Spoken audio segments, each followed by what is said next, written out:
Hey everybody, welcome to class.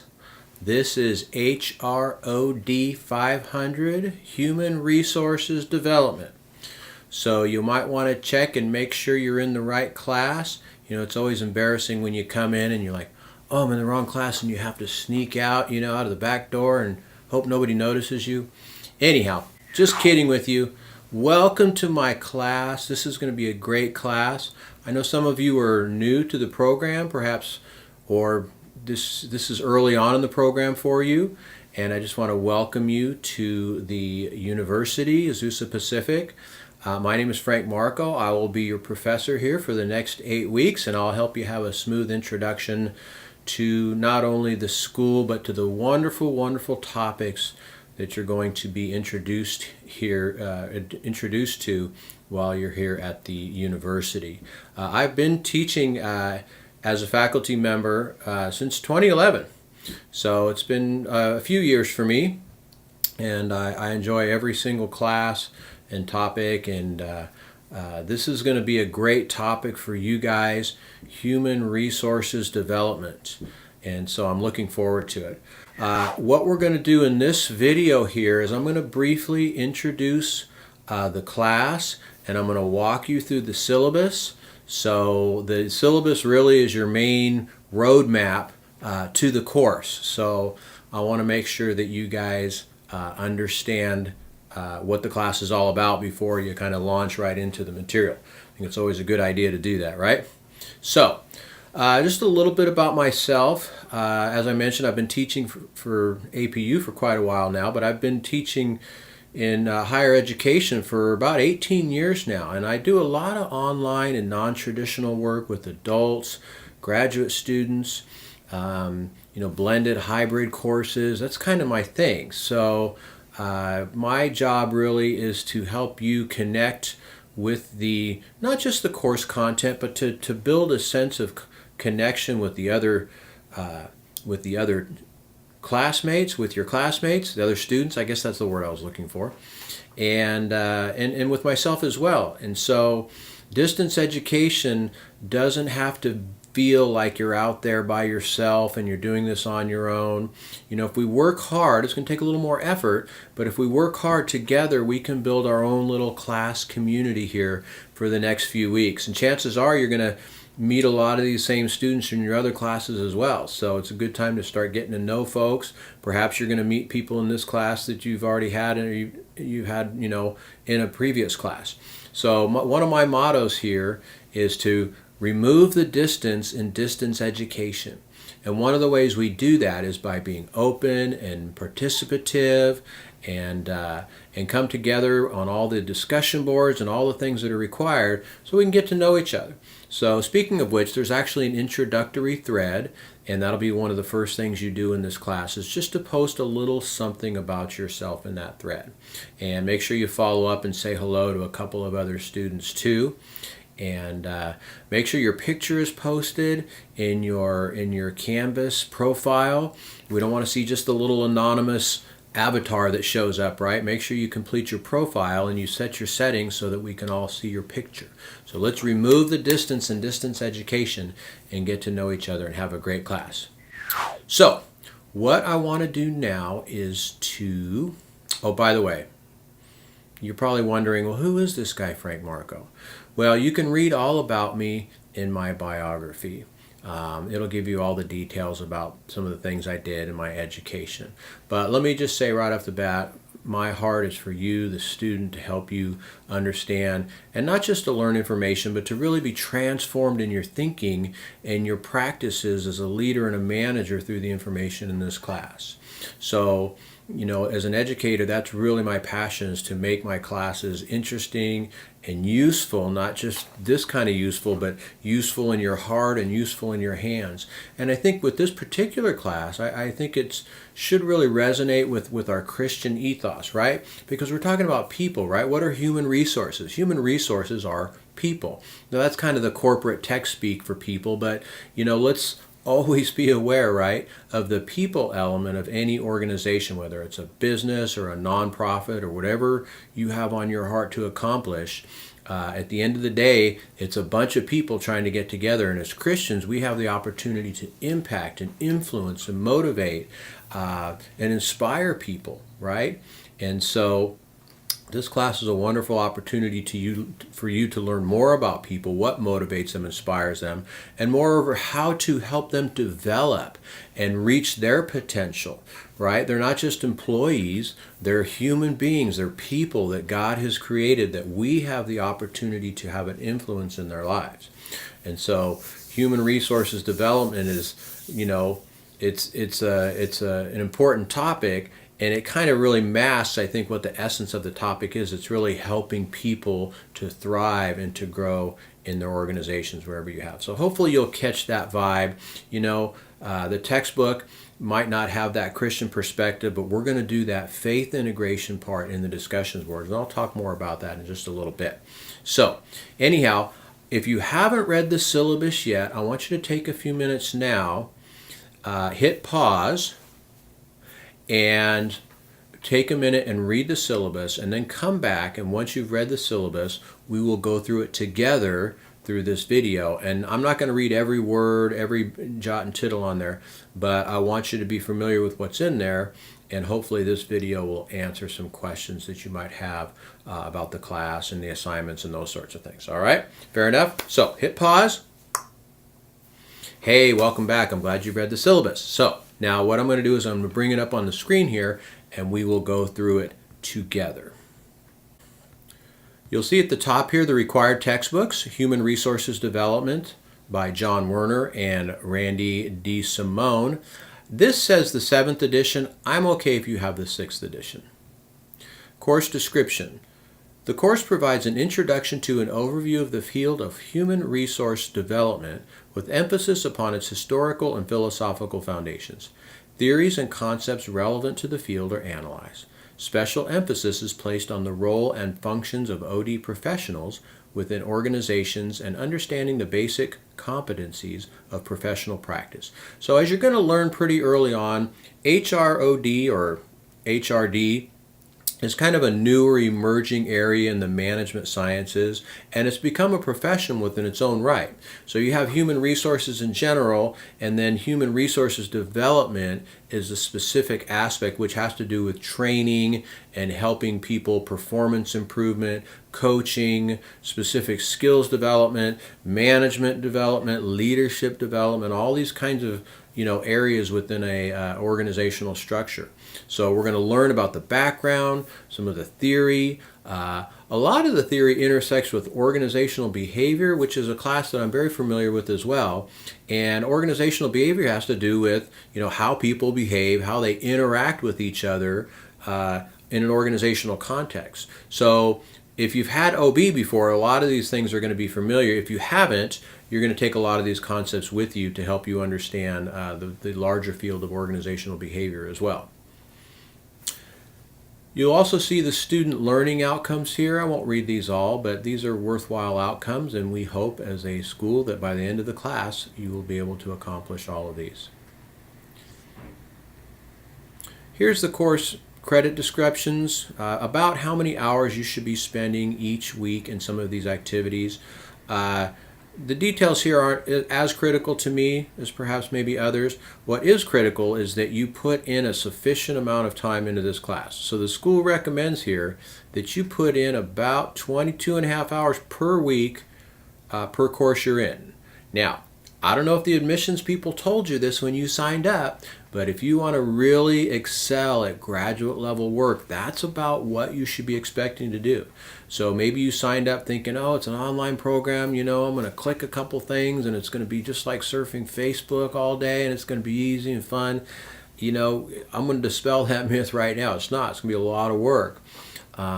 So please make sure that you are prepared for that, and that your work reflects that you are indeed doing your reading and research and all the things that you need to do in order to excel in this class.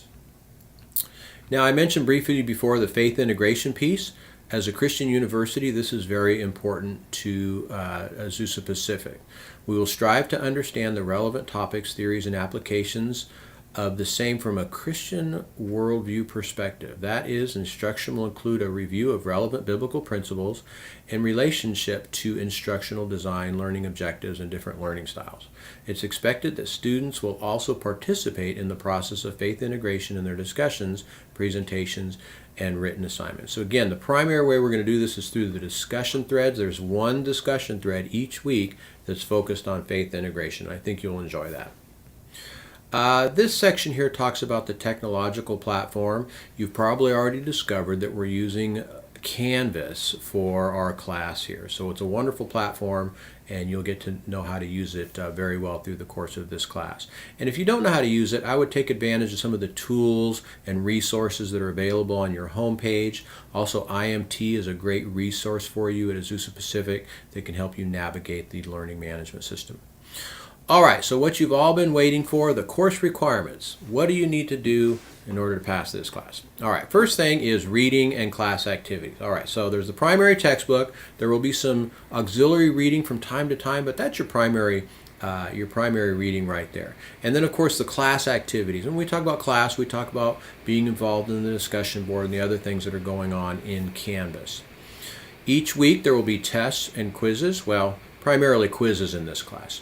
They're briefly covering the ideas, concept, vocabulary from the textbooks. So if you keep up with your reading for that particular week, and it's about 1 to 2 chapters per week, you should do fine with the quizzes. So after the first quiz, you'll see the level of specificity and exactly what you're going to need to do good. Again, I would, as long as you're reading carefully, you're highlighting. At the end of each chapter, there's a list of all the key terms. I would make sure I knew each of those terms. Quiz yourself to make sure you understand those terms and the key concepts in each chapter, and I think you'll be fine on those quizzes. Faith integration forms I already mentioned, but here's some of the specifics. Post at least 250 words, and these are due by Wednesday. So your initial post is due by Wednesday, and then at least one response of 150 words is due by Friday. Now the discussion board forms, and these are a little more substantive and going to take a little bit more work for you, but these should be at least 400 words, right? And so there's two parts here. There's the individual post, which you're going to make in response to my initial question, and then the reply post, which you will make in response to the other students in the class post. So this is what we call threaded discussion. Your post should demonstrate course-related knowledge and should include at least 4 sources. So what do you use in order to make your post? Well, of course, you're going to be reading, you're going to be watching videos, you're going to be looking at materials, all the textbook assignments, etc., etc. So your post should be based on these concepts. So it's easy to read a question and say, oh, I got an idea about that. I read something in my previous class about that, or some guy told me one time about that, so I'm just going to post that.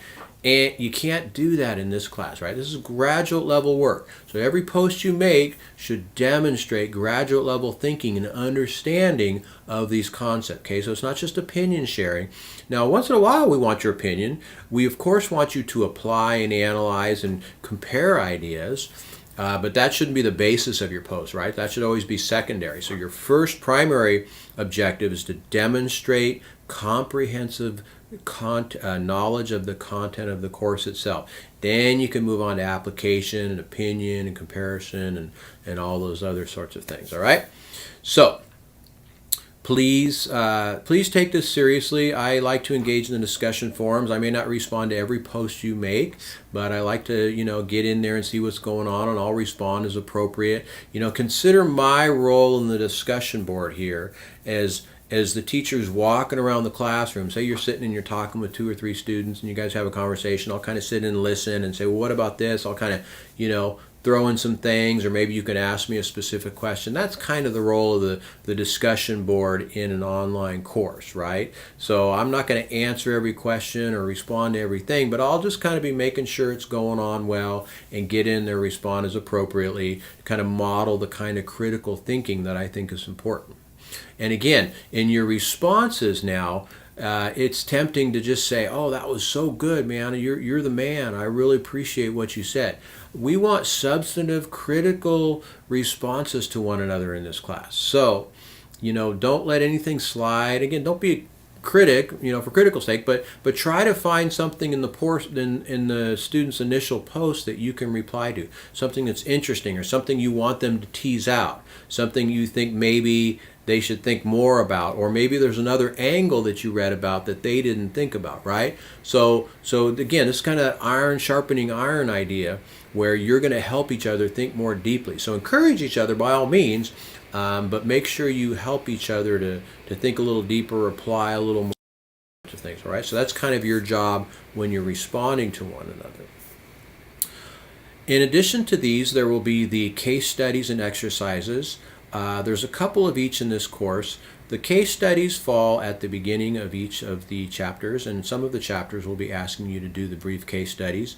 And again, you don't want to write it up until you've read the whole chapter, and I would say engage in the discussion board, because you'll be a lot better. You'll have a lot better understanding of the concepts, and you'll be able to analyze the case a lot better once you've gone through the material, right? So when you first read that case, you might be going, I have no idea how to answer that. But once you've gone through the book, you've gone through the discussions, you've done some interaction, other activities, right? You're like, oh, okay, now I think I know how to answer this, right? So it kind of makes sense, but I just want to clarify that. And then the exercises are also included in the book as well. They're specific things. They're typically application kinds of exercises for you to think about how these concepts might apply in your particular concept, which is great, because I know that some of you are already working in the field. I'm not going to assume that all you guys are just sitting home and full-time students, or you're all just kids, waiting for your first job. I know many of you come to this program, you're already working, you've already had substantial experience. So hopefully you'll appreciate these kind of exercises to help you really apply some of these concepts. And some of you are going to say, man, this is great stuff. I really needed this. That helped me out in a specific situation I was in recently. And then there's the current business essay. Now this is your major project right here. You will have let me just read this. Each student will research a current human resource development topic or event within the past year of your choice and write a 2,000-word essay. It must include at least one book, 3 peer-reviewed journals, and 3 online business or news resources. The assignment requires you to use your research and investigation skills. You'll be required to expand your knowledge of the topic in order to deepen your understanding. If you choose to research a current HRD topic, you'll need to build a cohesive and thematic essay that synthesizes all sources of information. If you choose to research a current event, you'll need to analyze it critically so you can build a connection to HRD theory, concept, practice, etc., etc. Okay, so that's essentially it. I'm going to have some more explanation of that, but this will be your major project for the class. And then there's a final learning project, and this is fairly straightforward and simple. It's only 300 words. It's a one-page essay to help you synthesize and reflect upon what you learned in the class. So here's the grading scheme right here and the point value of everything. Here's the standard APU grading scale. Here's the grading criteria and assignments. This is kind of a general criteria. There are some specific rubrics in the portal and the Canvas that you can look at for each assignment that I'll be using. But generally speaking, this is criteria for grading. And then there's all the department and course policies. Please read this here. Just note that the classes start on Monday. It ends on Saturday. Sunday is supposed to be an off day. You're free to do work, but there will not be any official participation on Sunday. And let's see. Okay, late assignments. All right, so let's talk about this, because some of you invariably are going to have reasons why you can't turn something in on time. Okay, that's fine. We all have lives. You're adults. I'll let you make your decisions and prioritize your life and schoolwork as you see fit. However, I want you to know what the school's policies are on submitting late work. Late assignments submitted within 1 week of the due date will receive a 20% deduction. Assignments submitted more than 1 week will receive a 50% deduction. Assignments submitted 2 weeks later after the final date will not be accepted. Okay, so right off the bat, you may have written the most amazing paper, but if you submit it, Monday afternoon, you're going to lose 20 points. So for your A-plus paper, you got 80%. So I really want you to prioritize your life and make your studies and your coursework a priority so that you get things in. I hate knocking off late points. To me, it's just like the biggest waste of time because I get these really great papers and I wanted to give you an A, but this is the policy, right? So, and again, I know you've all got reasons and we've all got families and jobs, and invariably you're going to come up with the most compelling story, and you're going to have tears in your eyes and bags, circles under your eyes, and and you're going to show me pictures of your kids and say, "Oh, Professor, I just couldn't do it." So, I'm being a little hyperbolic here, but please do all you can to get stuff in on time, because this is the policy, school's policy, not Frank Markow. Okay, I'm going to put it off on the school. It's all their fault. But being on time is a professional skill, right? It's a professional competency. So if you haven't learned that yet, this is a good time to learn how to be on time. All right, I know I'm preaching to the choir. You guys are going to all be on time. I'm not even worried about it, so I'm going to stop right there. By the way, just note this point, this little point here. Late discussion board threads or replies will not be accepted for the most part. Here's some special circumstances. God forbid any of these things are going to happen. But for the most part, late discussion board threads will not be accepted. Because why is that? Because if you haven't learned yet, discussion board is not like another activity. It's not like an essay you turned in at the end of the week to show you learned something. It's an interactive, iterative, ongoing process between you, your fellow students, and me, the professor. Okay? So for you to kind of say, well, I missed the class, I want to hand in this thing. It's like you weren't there in the process. You weren't there in the iterations and the discussions, the back and forth, and the development of thought, right? So that's the idea behind the discussion board. So you kind of coming in late at the end, say, oh, I got to turn this in and get my points. That's like, imagine your classroom and everybody's marching out of the class and the class is over and we're all saying goodbye. We just had a good time. And you come in the other way like a fish, going upstream. And you say, wait, I want to say something. I want to get my points. We're like, dude, where were you? We missed you. Your presence was missed. We wanted you here. We saved a seat for you, but you didn't come. So, no late discussion posts will be accepted. I'm sorry. Again, I'm sorry. Unless, I don't want to sound heartless or cold. Unless there's some severe, dire consequences, which God forbid is not going to happen, right? It's not going to happen. So, but if it does, see me. I'm a reasonable man, but that's generally speaking going to be the rule in this class. All right. Extra credit, there is none. Contribution through electronic channels. Here is the general grading guidelines for the discussion, right? So you're going to be a good contributor or an adequate contributor or a non-participant or unsatisfactory, right? So please read through these things. This is very important to me, and I will be using this in grading your discussion post. Okay, again, so if you're sort of the, you the man, I love everything you say, and you don't give any critical reflection, that's kind of, like an unsatisfactory. Or if your initial posts, you just kind of throw out the first thing off the top of your head or kind of what you remember from reading the chapter, without really doing your research and citing your sources, that's going to be kind of adequate or unsatisfactory, right? And then non-participation means you didn't say anything. Professional behavior, just go ahead and read through that stuff. This is all good stuff here from the School of Business and Management. Academic integrity. All right, so what does this have to do? This has to do with cheating. And again, I'm going to assume all you guys are integrous men and women. You're professionals. You are, trying to please the Lord in your conduct here, and you're not going to cheat. But here are the infractions for people that do decide to cheat regardless. All right, so I'm not going to read through that, but I encourage you to read through that so you know. And then, of course, there's the library information literacy is very important. There's a lot of good people over there at the library that want to help you out. So if you have any questions, please check out the resources, the general resources in Canvas on your homepage and other places on the university website that help you understand how to access the library resources. Now, this is kind of important here. This is the reading and assignment schedule, all right? So we've got 8 weeks together. So this is your roadmap, everything you need to read, right? There's 15 chapters. So like I said, it's about two chapters per week, except this week here. And then the discussion forums, when the quizzes will happen, when the case studies will happen, when the exercises will happen. Let's see, does this have when the papers are due? Yeah, it has when the papers are due as well. All right? So if you're going to print out anything from this syllabus here, this would probably be it right here, is this assignment schedule. This is probably the most important thing.